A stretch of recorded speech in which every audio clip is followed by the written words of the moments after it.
नमस्कार। इस वीडियो में हम वैदिक एजुकेशन मॉडल पर चर्चा करेंगे। So let's start.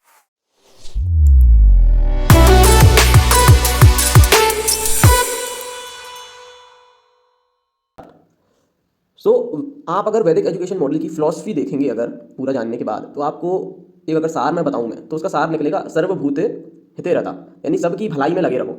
ये जो था ये फिलॉसफी थी वैदिक एजुकेशन की, यानी कि करने वाला चाहे जैसा है, अच्छे कर्म करने वाला, बुरे कर्म करने वाला, अच्छा व्यक्ति है, बुरा व्यक्ति है, हमें सबकी भलाई में लगे रहना है।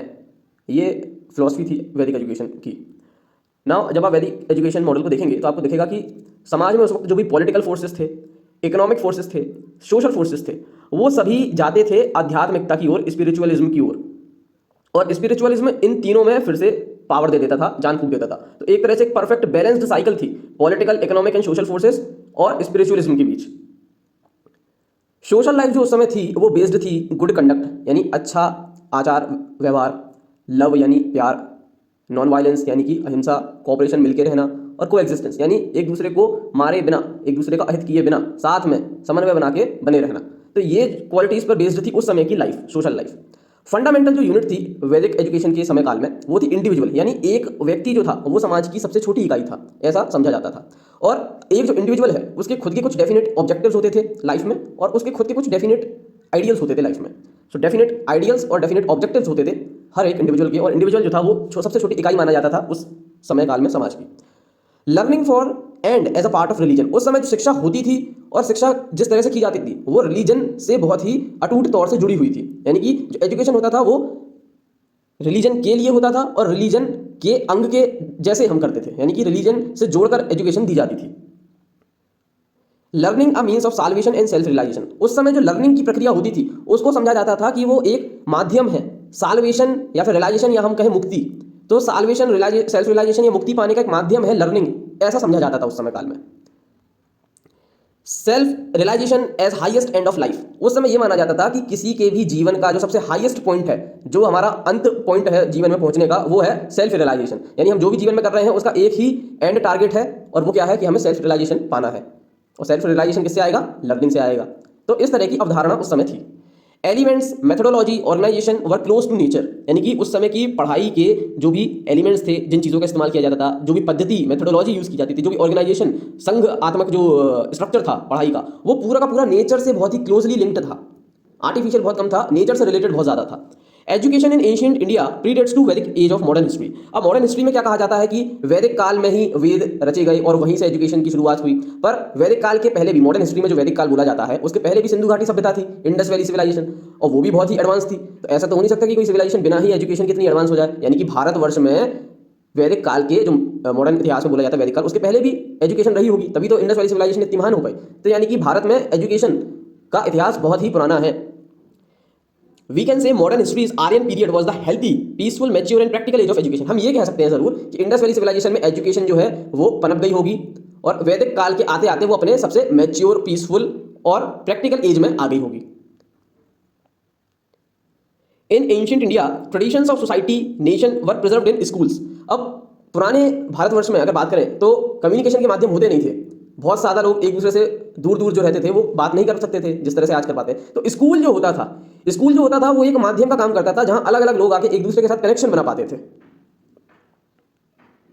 और सोसाइटी और नेशन के जो ट्रेडिशन थे वो प्रिजर्व रह पाते थे इन स्कूल्स में, जिनको हम गुरुकुल कहते थे। तो इन गुरुकुलों में क्या होता था, सोशल कम्युनिकेशन के लिए प्लेटफॉर्म का काम करते थे, प्लस सोशल और नेशनल जो कल्चर है, जो ट्रेडिशंस है, उनको प्रिजर्व करके रखने का भी काम गुरुकुल करते थे।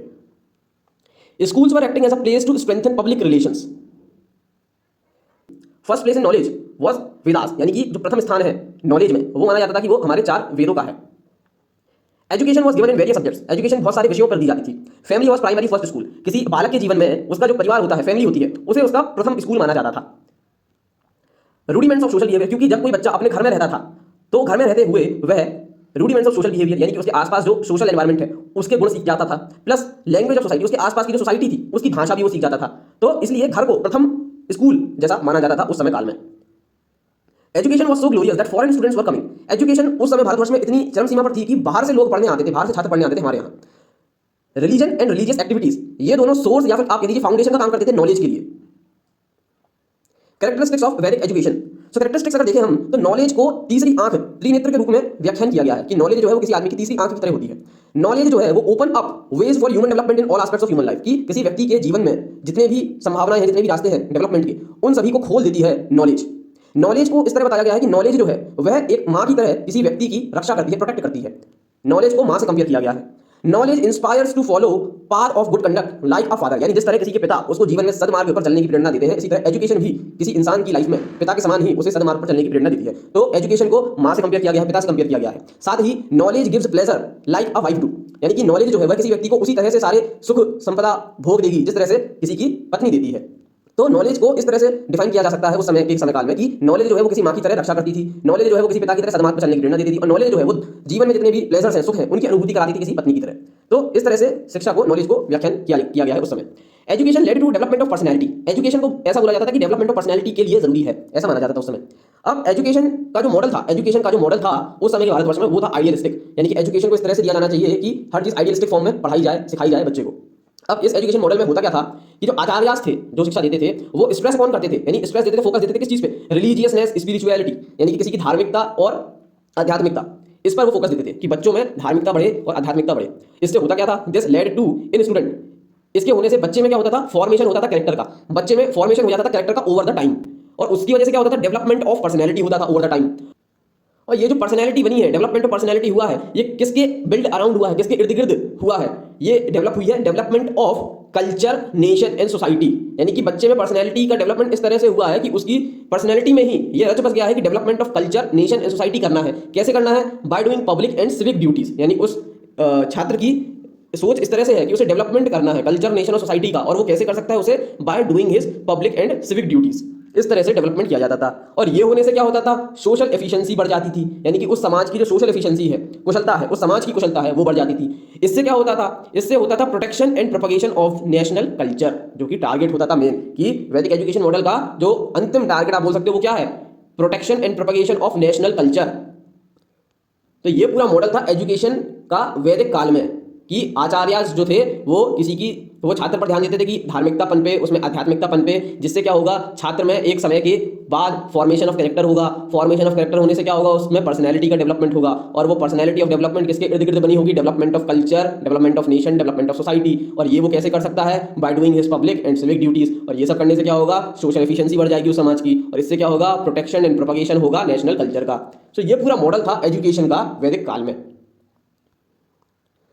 In the spiritual development of an individual following were the points of focus, यानी किसी छात्र को, किसी इंसान के जो किसी इंसान का जीवन काल है जिसमें वो स्पिरिचुअल डेवलपमेंट का रास्ता तय कर रहा है, वहां पर जो पॉइंट्स ऑफ फोकस थे वो किसे माना जाता था, वो हम जानते हैं। सो गुरुकुल में स्ट्रेस दिया जाता था, यानी फोर्स दिया जाता था किस पर, नॉलेज पर एंड ऑब्टेनिंग एक्सपीरियंस पर।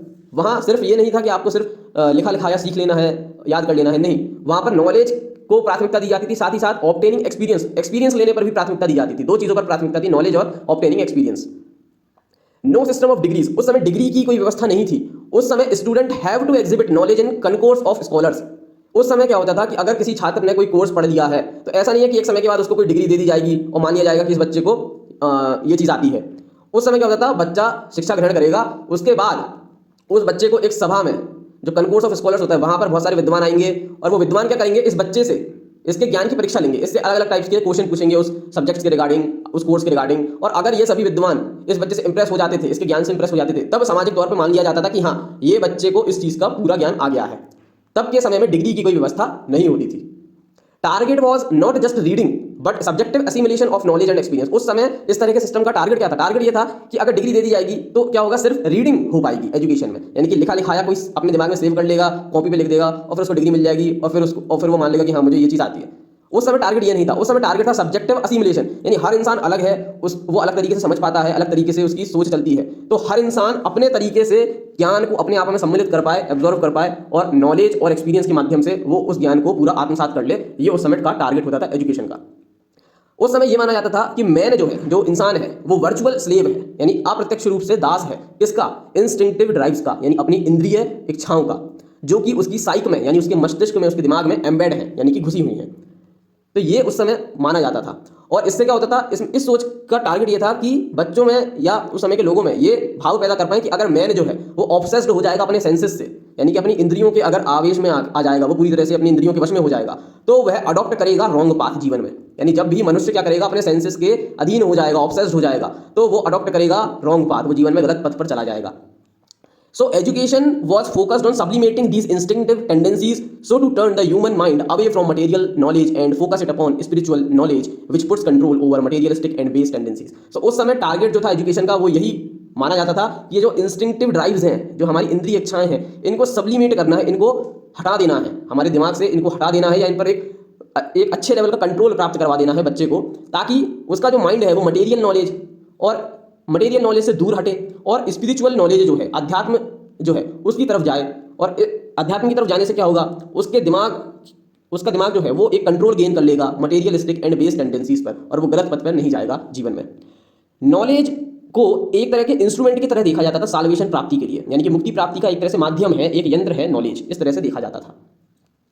Various practices were started to worship the nature like sacrifices, fasting, vows, etc. उस समय जो प्रकृति है उसको पूजनीय माना जाता था, और उसकी पूजा करने के लिए अलग अलग माध्यम बनाए गए, जैसे कि सेक्रीफाइस करना, बलि देना, व्रत रखना, प्रतिज्ञाएं लेना इत्यादि। एजुकेशन को फोकस किया गया था इस तरह से कि इनकलकेटिंग कंट्रोल ओवर दिस, कि एजुकेशन प्राप्त कर के व्यक्ति जो है उसमें इतना ज्ञान आ जाए, इनकलकेट हो जाए, इकट्ठा हो जाए कि वह कंट्रोल ओवर दिस कर पाए, यानी अपने आसपास जो चीजें हो रही हैं उनमें से वो समझ पाए कि हाँ ये चीज सही है, ये चीज गलत है, ये चीज सही है, तो गलत चीजों को वो छोड़ दे और सही चीजों पर अपना जीवन यापन करे, अपने जीवन में सही पथ पर चलता जाए। ये जो है ये फोकस था एजुकेशन का उस समय। Education focuses on inculcating control over these and learning right conduct based on them, यानी कि हो सकता था कि सैक्रिफाइसेस हो रहे हों पर वो गलत है, तो ये चीज इस छात्र को समझ आ जानी चाहिए एजुकेशन प्राप्ति के बाद कि अगर किसी जानवर की बलि दी जा रही है तो ये गलत है, अगर किसी सब्जी की बलि दी जा रही है तो ये ठीक है, तो हमें जानवर की बलि नहीं देनी, हमें सब्जी की बलि दे देनी है, तो ये इस तरह की पूजा पद्धति सही है, ये गलत है, और वो अपना जीवन में ये अपनाएगा, ये नहीं अपनाएगा। तो ये सब एजुकेशन का टारगेट था।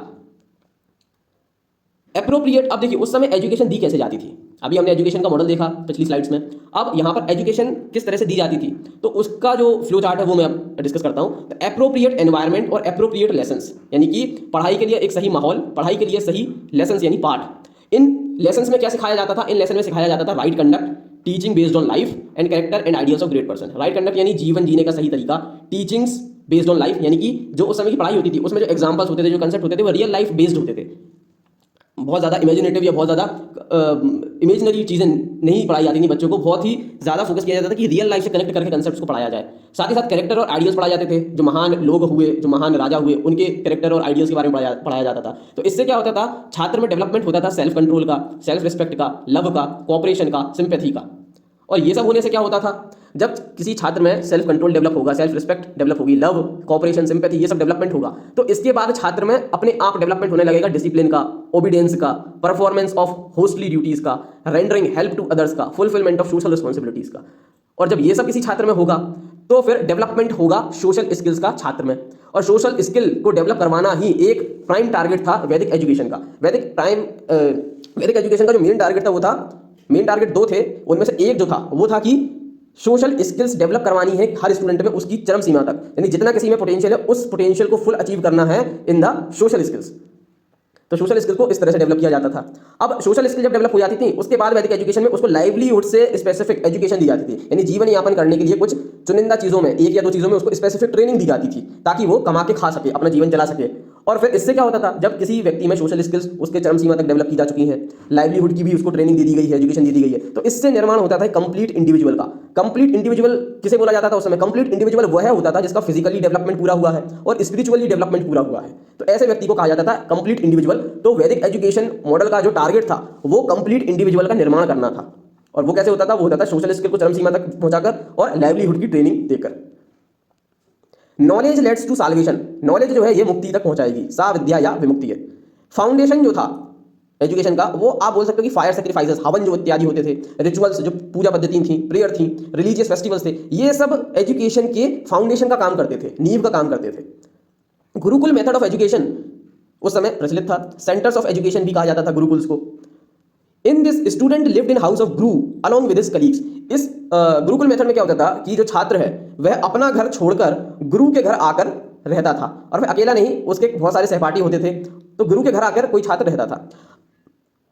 और वहां रहने के दौरान, उस समय अवधि के दौरान, इस छात्र को ब्रह्मचर्य वाली जिंदगी जीनी होती थी, ब्रह्मचर्य का पालन करना होता था और एजुकेशन पर फोकस करना होता था। इनिशियली इन वैदिक एज गुरु जो था वो सेंटर था एजुकेशन का। तो इनिशियल जो वैदिक एजुकेशन थी उसमें गुरु को सेंटर रख के फिर एजुकेशन दी जाती थी, यानी गुरु जैसा चाहेगा वैसे ही वैसा वो सिखाएगा बच्चों को, उस तरह से सिखाएगा, अपने हिसाब से पढ़ाई करवाएगा। बाद के समय में क्या हुआ कि एजुकेशन के सेंटर में स्टूडेंट को रख के दी जाने लगी, यानी अब एजुकेशन जो है वो स्टूडेंट सेंट्रिक हो गई, स्टूडेंट के हिसाब से अब उसको पढ़ाई करवाई जाएगी।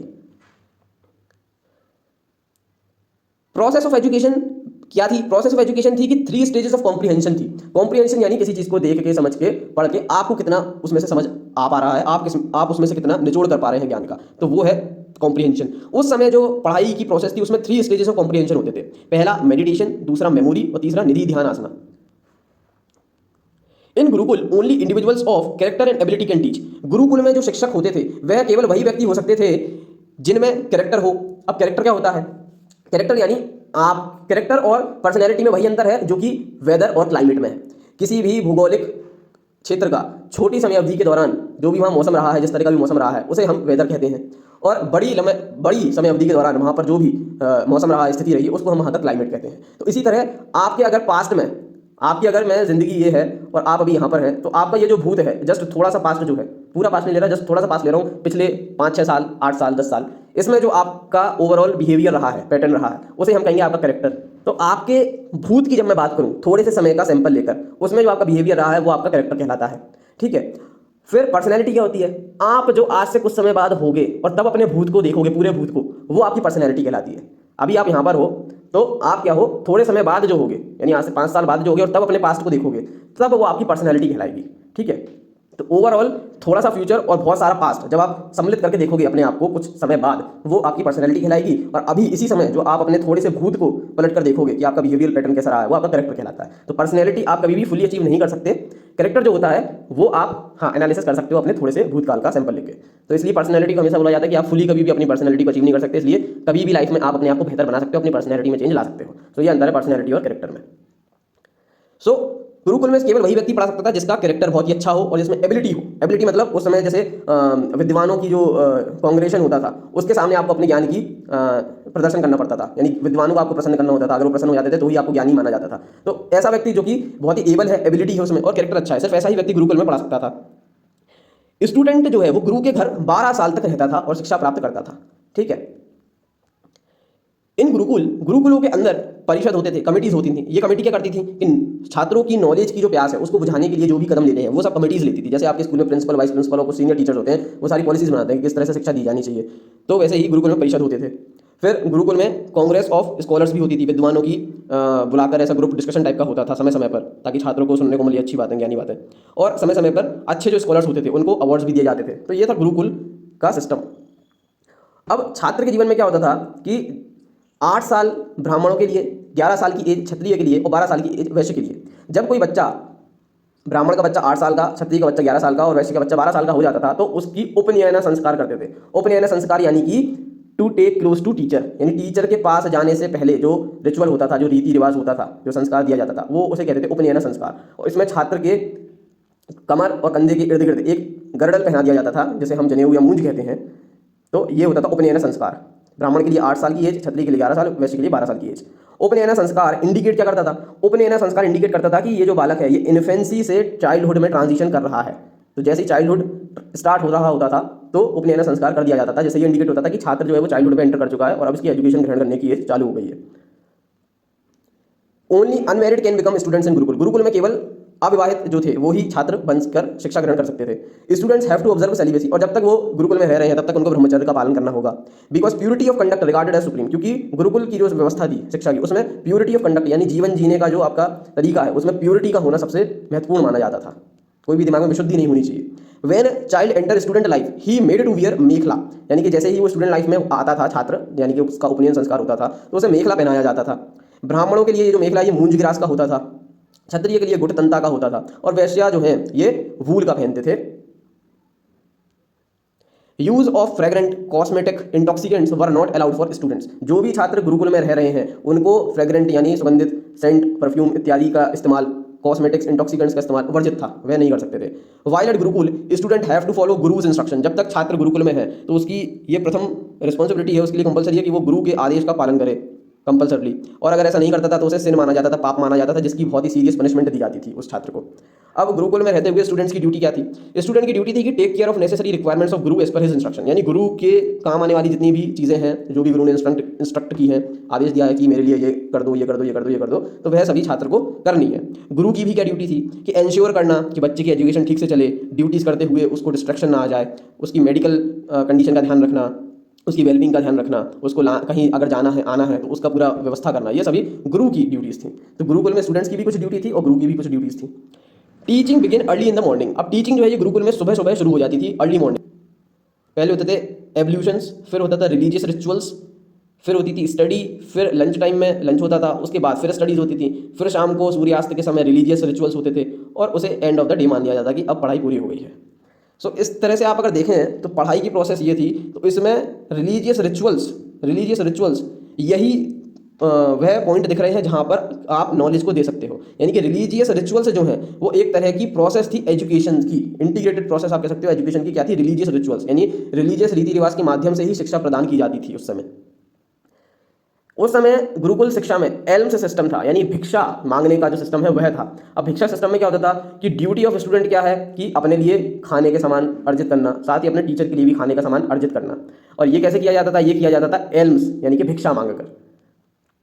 और ये जो था भिक्षा मांगने को उस समय बुरा नहीं माना जाता था। It was compulsory and unavoidable, यानी कोई भी हो, राजा का बच्चा हो, ब्राह्मण का हो, वैश्य का हो, उसे भिक्षा मांगनी ही है। और उसे सामाजिक तौर से भी इस तरह से नीचे दर्जे से नहीं देखा जाता था कि भिक्षा मांगना कोई बुरा काम है, क्योंकि हर घर को पता होता था कि उनका बच्चा भी कहीं ना कहीं किसी और घर पर भिक्षा मांग रहा है। तो इस तरह से समाज में भिक्षा मांगने को बुरा नहीं माना जाता था और हर कोई भिक्षा मांगने आए छात्रों को भिक्षा दिया करता था, क्योंकि उन्हें पता है कि उनका बच्चा भी कहीं और भिक्षा मांग रहा होगा। तो इससे क्या होता था? इससे ह्यूमिलिटी डेवलप होती थी, छात्र के अंदर ह्यूमिलिटी का डेवलपमेंट होता था, विनम्रता का डेवलपमेंट होता था। उसे समझ आता था कि ये कोई छोटा काम नहीं है, कोई शर्म नहीं आनी चाहिए कोई भी काम करने में, और विनम्र भाव पैदा होता था बच्चे के अंदर। रियलाइजेशन होता था बच्चे को कि एजुकेशन और लाइवलीहुड, यानी कि शिक्षा और जीवन जीने के लिए जो भी इंपॉर्टेंट चीज़ें हैं वह उसे केवल तब मिल सकती हैं जब वो सोसाइटी की सर्विस करे वो, और सोसाइटी की सिंपैथी उसके साथ हो। यानी कि छात्र के मन में दो चीज़ें पैदा करने के लिए ये भिक्षा का सिस्टम होता था। पहला ह्यूमिलिटी, विनम्र भाव, और दूसरा कि छात्र को यह रियलाइज हो जाए कि एजुकेशन और लाइवलीहुड जो है ये केवल तभी पॉसिबल है जब सोसाइटी की वह सर्विस करे और सोसाइटी की सिंपैथी उसके साथ हो। Education based around necessary activities of life. Education जो है वो इमेजिनरी चीज़ों पे बहुत ज़्यादा बेस्ड नहीं थी, वह नेसेसरी जो एक्टिविटीज़ हैं डेली लाइफ की उन पर बेस्ड थी, जैसे कि animal husbandry, agriculture, medicine etcetera. Target of education क्या था? Not to give general knowledge about a variety of subjects but to produce specialist of best kind in various subject. उस समय की जो पढ़ाई की पद्धति थी उसका टारगेट ये नहीं था कि 5 विषयों के बारे में थोड़ा थोड़ा एक छात्र को जनरल नॉलेज दे दिया जाए, बल्कि उस समय की पद्धति का जो टारगेट था वो यह था कि इस बच्चे को इमर्सिव एक्सपीरियंस कराया जाए 5 चीज़ों का, और फिर जिस चीज़ में इसकी रुचि दिखे, जिस चीज़ में दिखे कि हाँ ये अच्छा कर रहा है, उसी चीज़ में फिर और ज़्यादा इमर्सिव एक्सपीरियंस दिया जाए इसको, और एक्सपीरियंस दिया जाए, और एक्सपीरियंस दिया जाए, और फिर एक लंबे समय के बाद इस बच्चे को इस चीज़ में एक स्पेशलिस्ट बना दिया जाए। आज के सिस्टम में क्या होता है? आज के सिस्टम में जनरल नॉलेज दे दी जाती है हमें कई सारे विषयों की, कि थोड़ा सबका पता होता है, बट हम किसी भी चीज़ के स्पेशलिस्ट नहीं बन पाते। तो ये गड़बड़ है आज के सिस्टम में, और आज का सिस्टम कोशिश भी कर रहा है कि वैदिक एजुकेशन की तरह इमर्सिव एक्सपीरियंस वाली जो एजुकेशन है उसको लाया जाए। इमर्सिव एक्सपीरियंस आपने देखा होगा कि आजकल शिक्षा पद्धति में लाया जा रहा है, तो ये हम कॉपी कर रहे हैं उस समय के एजुकेशन सिस्टम जैसा बनने की। तो टारगेट था produce specialist of best kind in various subjects. Practical education जो है इसे सप्लीमेंट किया जाता था वोकेशनल एजुकेशन के साथ, यानी प्रैक्टिकल एजुकेशन तो देख ही रहे हैं गुरुकुल में, साथ ही साथ इसमें एडिशन के तौर पे दिया जाता था वोकेशनल ट्रेनिंग, यानी कि कहीं जाके रियलिटी में वो चीज़ करके सीखो आप। तो इस पर भी ध्यान दिया जाता था गुरुकुल में। एवरी टीचर जो था गुरुकुल में वो डिवोटेड होता था integral development of each student, यानी हर छात्र, अगर 10 छात्र हैं तो 10 छात्र को अलग अलग इंडिविजुअल फोकस दिया जाता था कि उनका इंटीग्रल यानी ऑल अराउंड एक्सीलेंस जो है मोटो, उनका सार्वभौमिक जो है उनका हर डायरेक्शन में विकास हो, इस पर ध्यान दिया जाता था हर शिक्षक के द्वारा गुरुकुल में। एम किया जाता था physical and intellectual development of his ward, यानी कि छात्रों को जो गुरुकुल में शिक्षक होता था वो अपने ही बच्चों के समान मानता था, अपना ही वार्ड मानता था, और उसका ये एम होता था कि गुरुकुल में जितने भी बच्चे हैं उन सभी का फिजिकल डेवलपमेंट और इंटेलेक्चुअल डेवलपमेंट हो पाए। मैक्सिमम अटेंशन दिया जाता था individual development of each student को, यानी जो मेन फोकस होता था, मैक्सिमम अटेंशन दी जाती थी गुरुकुल में वो था इंडिविजुअल डेवलपमेंट, हर छात्र का अपने आप में विकास हो पाए, ये नहीं कि किसी को इग्नोर कर दिया। No provision. अब वैदिक एजुकेशन सिस्टम में कोई हमें प्रावधान नहीं दिखता इनकेपेबल या फिर हैंडीकैप्ड जो बच्चे होते हैं, जो विकलांग बच्चे हैं, या फिर जो थोड़ा जिनको कोई मेडिकल प्रॉब्लम है, मंद बुद्धि है, या फिर कोई और तरीके का व्यवधान है, रोग है, ऐसे बच्चों की एजुकेशन को लेकर कोई प्रावधान हमें नहीं दिखता वैदिक एजुकेशन में। In house of guru student takes education up to age of 24। अब जैसे कि हमने देखा कि 12 साल तक छात्र जो है वो गुरु के घर में रहता था, यानी कि एजुकेशन के एंड आते आते वो 24 साल का हो जाता था। तो 24 साल की एज में जो शिक्षा पूरी करके वापस नॉर्मल लाइफ में आके शादी और फिर बच्चे और फिर जीवन यापन करे, यानी गृहस्थ जीवन में आ जाए 24 साल के बाद, ऐसे छात्र को कहते थे हम वसु। जो 24 साल की एज तक शिक्षा ग्रहण करे वो हो गया वसु। जो 36 साल तक एज तक शिक्षा ग्रहण करे वो कहलाता था रुद्र, और जो 48 साल की एज तक शिक्षा प्राप्त करता था उसे कहते थे आदित्य। तो छात्रों की भी 3 कैटेगरीज होती थी। Education was dominated by, education में जो सबसे डोमिनेंट हमें दिखता था वो था वैदिक लिटरेचर। उसके अलावा हिस्टोरिकल स्टडी, हीरोइक लाइव्स यानी कि जो महान व्यक्ति हुए उनके बारे में, डिस्कोर्सेज ऑन पुरानास, जो पुराण है हमारे उनके बारे में डिस्कशन और स्टडीज।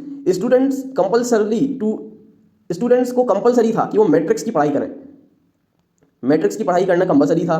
ज्योमेट्री जो है वो एज अ सप्लीमेंट पढ़ाई जाती थी टू अर्थमेटिक, यानी बीज गणित के साथ साथ रेखा गणित का भी स्टडी दिया जाता था। नॉलेज 4 वेदों की दी जाती थी, वैदिक ग्रामर सिखाया जाता था, भगवान के बारे में, गॉड्स के बारे में नॉलेज दी जाती थी, एब्सोल्यूट जो है परम ब्रह्म उसके बारे में नॉलेज दी जाती थी। नॉलेज दी जाती थी घोस्ट के बारे में, एस्ट्रोनॉमी के बारे में, लॉजिक के बारे में, फिलॉसफी के बारे में, एथिक्स के बारे में, कंडक्ट के बारे में, और भी कई तरीके की नॉलेज दी जाती थी। इस सब नॉलेज से क्या हुआ वैदिक एजुकेशन से कि बाद में डेवलपमेंट हुआ ब्राह्मण लिटरेचर का।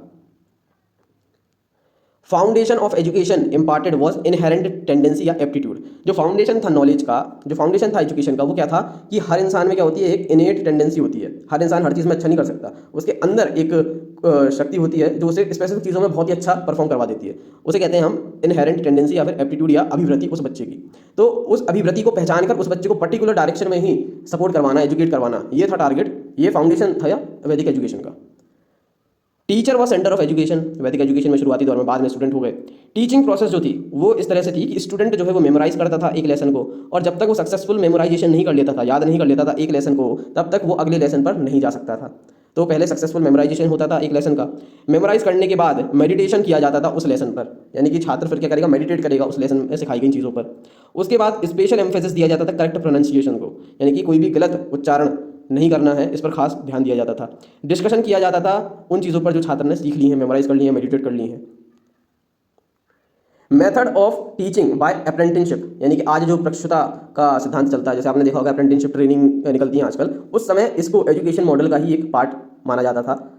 व्हेन एट होम, जब बच्चा फैमिली के साथ होता था तो वह वहाँ की भाषा को सीखता था और अपनी फैमिली में होने वाले प्रोफेशन को सीखता था। वाइल हिज स्टूडेंट लाइफ ही रिक्वायर टू प्रैक्टिस 12 रिचुअल्स, और जब वह गुरुकुल में होता था तो उसे 12 तरह के रिचुअल्स फॉलो करने होते थे। कंसेप्शन टू उपनयना, चाइल्ड डेवलप्स, अब कंसेप्शन यानी जब गर्भधारण होता है और तब से लेकर उपनयन संस्कार होने तक छात्र जो है, ऐसा माना जाता था कि जो बच्चा है वह इतनी एबिलिटी डेवलप कर लेता है अपने आप में कि वह आगे के जीवन में अपना ध्यान खुद रख सके, और इसलिए उपनयन संस्कार के बाद छात्र को गुरु के घर भेज दिया जाता था शिक्षा ग्रहण करने के लिए। In gurukul memory as basis of knowledge, यानी गुरुकुल में मेमोरी जो थी, जो स्मरण शक्ति थी, उसको नॉलेज का बेस माना जाता था, बेसिस माना जाता था। Various method upon memorisation, memorisation के लिए बहुत सारी विधियां बताई गई, जैसे कि अटेंशन, रिकॉल, इंट्यूशन, जैसे अभिज्ञान कहते हैं, association of ideas and recollection, तो ये सब मेथड्स थे मेमोराइजेशन करने के। कंसेप्ट ऑफ स्मृति मना भी वैदिक एजुकेशन में था। Importance to accuracy and purity, किसकी, मेमोराइजेशन की एंड रिकलेक्शन की, इस पर ध्यान दिया जाता था कि एक्यूरेसी और प्योरिटी हो मेमोराइजेशन में एंड रिकलेक्शन ऑफ आइडियाज में। Memorising without understanding was adversely criticised, उस समय बिना किसी चीज़ को समझे बस याद कर लेना, यानी जिसे कहते हैं रट लेना, तो इसे बहुत ही बुरा माना जाता था और क्रिटिसाइज किया जाता था। Power of reasoning was sharpened by question answer technique, उस समय जो रीजनिंग की पावर थी, जो तार्किक ज्ञान की शक्ति है, उसे तेज करने के लिए वाद विवाद, जो क्वेश्चन आंसरिंग टेक्निक होती है, उसका उपयोग किया जाता था। एबिलिटी ऑफ टीचर, किसी भी टीचर की एबिलिटी को 2 मापदंडों पर मापा जाता था, उसकी यूनिवर्सैलिटी एंड उसकी ह्यूमिलिटी यानी विनम्रता। रियल टीचर वह उसको माना जाता था, रियल टीचर वह माना जाता था जैसे मटेरियलिस्टिक नॉलेज भी हो और स्पिरिचुअलिस्टिक नॉलेज भी हो। अब मटेरियलिस्टिक नॉलेज यानी क्या, एटाइमोलॉजी यानी शब्दोत्पत्ति का ज्ञान, ग्रामर, मैट्रिक्स, एस्ट्रोलॉजी और निरुक्ता। वुमेन एजुकेशन बहुत ही आम बात थी उस समय, ऐसा नहीं माना जाता था कि वुमेन एजुकेशन को लेकर कुछ गलत धारणाएं थी या वुमेन को एजुकेशन नहीं दी जाती थी, वुमेन एजुकेशन नॉर्मल थी। Women not inferior in any way can obtain any education, ऐसा माना जाता था। वुमेन एजुकेशन जो थी वो मैन एजुकेशन से डिफरेंट बनाई गई थी, क्यों, क्योंकि वुमेन जो है उनका फेमिनाइन नेचर होता है, तो उसी को ध्यान में रख के उनका जो एजुकेशन का तरीका था वो फेमिनाइन बनाया गया, और जो मैन का एजुकेशन का तरीका है वो मैस्कुलाइन बनाया गया। ड्यू टू, और ऐसा क्यों किया गया, क्योंकि उस समय यह माना जाता था कि जो वुमन का फुलफिलमेंट है, जो किसी नारी की पूर्णता है वो नारियता में है। नारियता यानी वुमनहुड, वुमनहुड यानी कि अगर इसके 3 बेसिक पैमाने हम डिस्कस करें तो है जैसे प्यार, करुणा और ममता। इन 3 चीज़ों में ही नारी की पूर्णता है। एंड लेटर्स, और जब कोई वुमन अपने वुमनहुड पे अचीव कर जाएगी उसके बाद उसकी जो अगली पूर्णता है वो है मदरहुड में, यानी कि माँ बनकर पालन पोषण करने में। तो ये माना जाता था, इसीलिए वुमन की जो एजुकेशन है वो फेमिनाइन बनाई गई और मैन की जो एजुकेशन है वो मस्कुलाइन बनाई गई। वुमन को जो एजुकेशन है वो मुख्यतः घर पर दी जाती थी।